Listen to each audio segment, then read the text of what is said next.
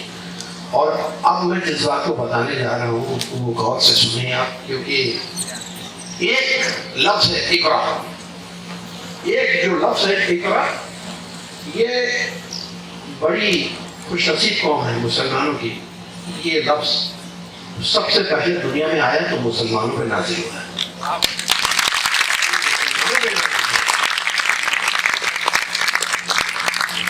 غار ہیرا میں جاتے تھے، جب عمر 37 سال پہنچ گئے تو غار ہیرا میں 4 سال یہ سلسلہ چلا. غار ہیرا میں جا کر بیٹھتے تھے، گھر سے تھوڑا سا ستو، کھجور اور پانی لے کر جاتے تھے، اللہ کی تسبیح و تجلیل کرتے تھے.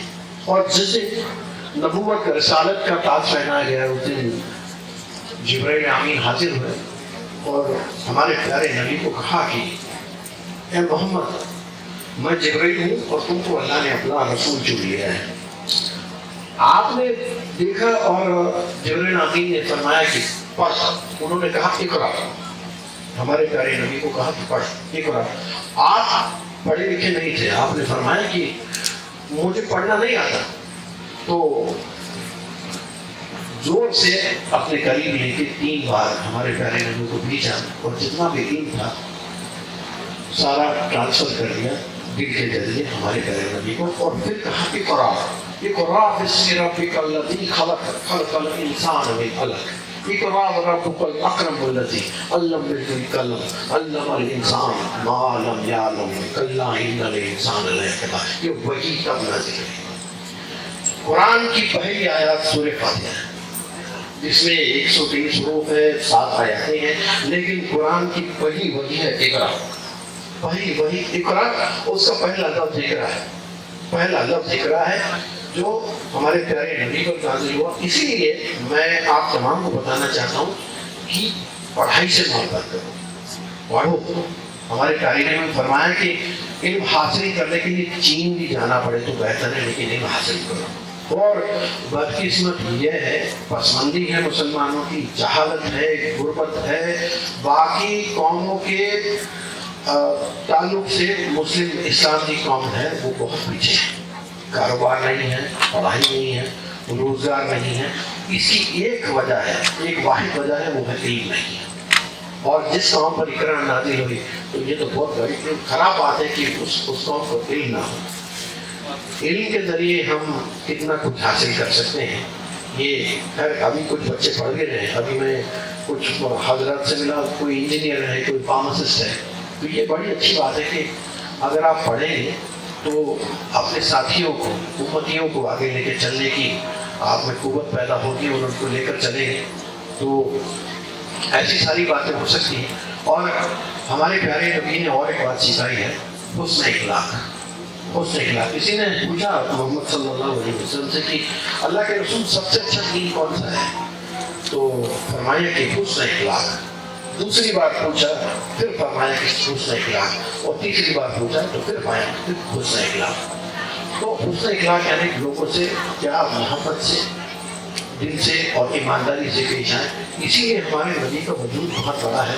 اور اللہ نے انسان کو اشرف المخلوقات کر پیدا کیا ہے. اشرف المخلوقات یعنی جتنی ساری مخلوق پیدا کی ہے رب العالمین نے، اس میں سب سے اول، سب سے نمبر 1، سب سے افضل انسان کو پیدا کیا ہے. تو اسی لیے انسان کو اپنے اشرف المخلوق ہونے کا ثبوت دینا چاہیے. اور میں سمجھتا ہوں کہ ہمارے نبی کے بتائے ہوئے راستے پر، ان کی احادیث اور صراط المستقیم پر چلنے سے ہی ہم ایک کامل زندگی جی سکیں گے. مجھے وقت کی بڑی قلت ہے، آج میں اور بولتا ہوں، انشاءاللہ پھر حاضر ہوں گا آپ کے بیچ میں. مجھے ایک ضروری میٹنگ ہے، میں نے ابھی محترم صاحب سے کروایا ہے، تو میں ابھی رخصت میں ہوں گا. اور آپ تمام کو